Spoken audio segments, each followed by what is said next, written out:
Bismillahirrahmanirrahim. Start in the name of Allah Rahman and Rahim. Assalamu alaikum, my dear viewers, friends, and students. I'm Johar Imam Afridi, English language channel.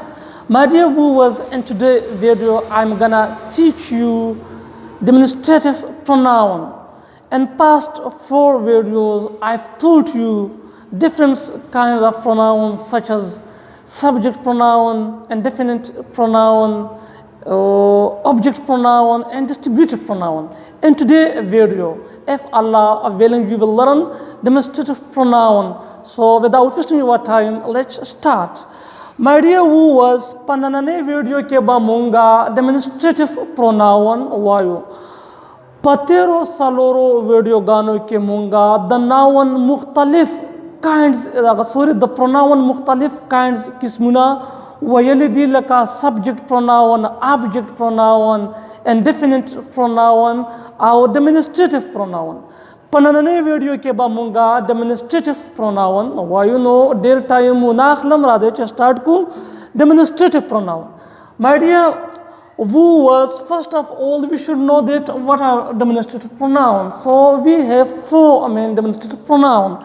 Zamun sara chukum demonstrative pronoun de haga de this, these, that, or those. Or the omid laram cheta soba the de pabara ke der sa aure dali we. Ho definitions. Demonstrative pronouns da kala istemali ge the de functions sadi no pade bande da pohedalo da para raje che definitions au misaluna uguru. Demonstrative pronouns are used to show or identify one or a number of nouns that may be far or near in time or a distance. Demonstrative pronoun da mungla yau singular ya plural nouns nijde ya chiz mungna larivi da shokavi da mungla khai demonstrate khpala mana da muzahira kawal show kawal khodal ishara kawal no da mungla yau ya da yau na ziyat si zuna nijde ya lare shokavi khai. Demonstrative pronoun this, these, that, or those. This kala istemaligi or the function sorry. This the is used to show singular thing, person, place, and etc. located near us.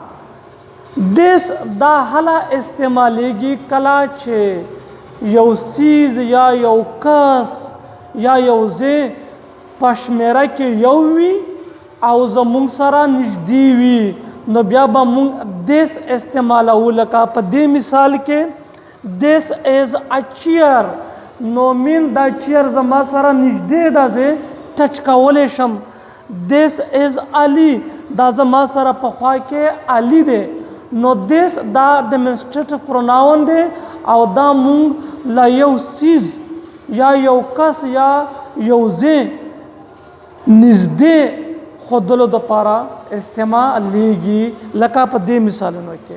اوس په دویم نمبر کې زموږ سره د these دا د these پلورل فارم دی. these هم نږدې سیزونو لا اشاره کوي خو دا به په تعداد کې په شمیره کې د یو نه زیات وي. حقیقت کې this chukum de da the these plural form de raje che definitions au misaluna da this uguru. This is the plural form of this.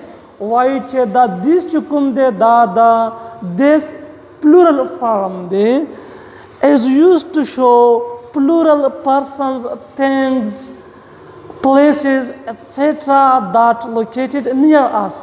او دا د هغو سیزونو د پاره استعمالیږي کوم چې د یو نه زیات وي پلورل وي او مونږ له په فاصله کې نږدې وي. لکه ووایم چې these are chairs دا کرسي دي یا these are students دا studentان دي نو دلته د دیز نه دا معلومیږي دا اشاره ورکوي چې دا ټول موږ له کلوز دي نږدې دي. نو my dear viewers دا و د دیس او د دیز ډیفینیشنز او مثالونه.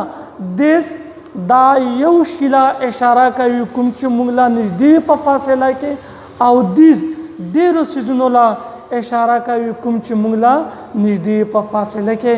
او بل پوینټ هم د ځان سره نوٹ کوي چې دا دیس دیز داټ دوز دا د ډیمونسټریټیو پروناون نه علاوه د ډیمونسټریټیو اډجیکټیو فنکشن هم ورکوي. هغه به انشاءالله بیا په بله ویډیو کې وایو. دا دیس او د دیز نه پس راځو داټ او دوز لا. داټ او دوز دا هم ډیمونسټریټیو پروناون دي. سوال دا پیداویږي چې دا داټ یا دیټ او دوز دا د څه دپاره استعمالیږي او د فنکشن څه دي. نو په دې باندې د پوهېدلو دپاره راځي چې ډیفینیشنز او مثالونه وګورو چې ښه پې پوه شو. Date is used to show singular person, thing, place and etc. located far from us. Far, F-A-R, far, lare. Date دا مونږ د یو کس د یو سیز او د یو ځای وغیره د پاره استعمالوو کوم چې په شمیره کې یو وي او زمونږ نه لرې وي، بالکل چې لرې وي. لکه فور ایگزامپل زه ووایم چې داټ از ابوای، هغه یو الک دی. یا بل مثال داټ از زاهد، هغه زاهد دی. یا زه ووایم چې داټ از اشوپ، هغه دکان دی. داټ از اسکول، هغه سکول دی. نو داټ یا دیټ چې کوم دی دا استعمالیږي د لرې سیز، کس او د ځای دپاره، خو چې په تعداد کې یو وي. دیټ دا د ځان سره نوٹ کوي چې دا مونږه استعمالوو یا دا اشاره کوي. څه له اشاره کوي؟ یو کس له، یو تینګ له، یو پلیس له چې په تعداد کې یو وي او لرې وي. نو بیا به مونږه دیټ استعمالوو. اکثر له سټوډنټان دلته کنفیوز شي او د لرې سیز دپاره هم دیز استعمالوي کوم چې رونګ وي. نو کوم شیز چې زمونږ نه په فاصله کې لرې وي هغې له به دیټ استعمالوو. انشاءالله زیان چې په مثالونو او په ډیفینیشن نه پس بعد د دیټ په استعمال باندې پوه شوي. اوس راځو دوز له. دوز از د پلورل فارم آف دیټ. دا دوز چې کوم دی دا د دیټ پلورل فارم دی. is used to show plural persons, things and places located far from us.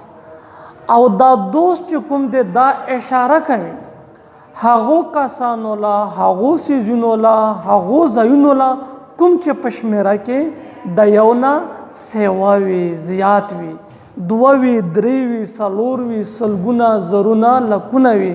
لکه په دې مثالونو کې دوز آر برډز، هغه مرغۍ دي. دوز آر بوایز، هغه الکان دي. دوز آر ټیچرز، هغه استادان دي. نو د مثالونو او د ډیفینیشن نه پس به انشاءالله چې تاسو د دوز په استعمال باندې هم پوه شوئ چې دوز دا هم لرې څیزونو له، کسانو له او ځایونو له اشاره کوي چې په شمیره کې د یو نه سیوا وي. او دا پوینټ هم د ځان سره نوٹ کوي چې دا دیټ او دوز دا هم دوه فنکشن ورکوي.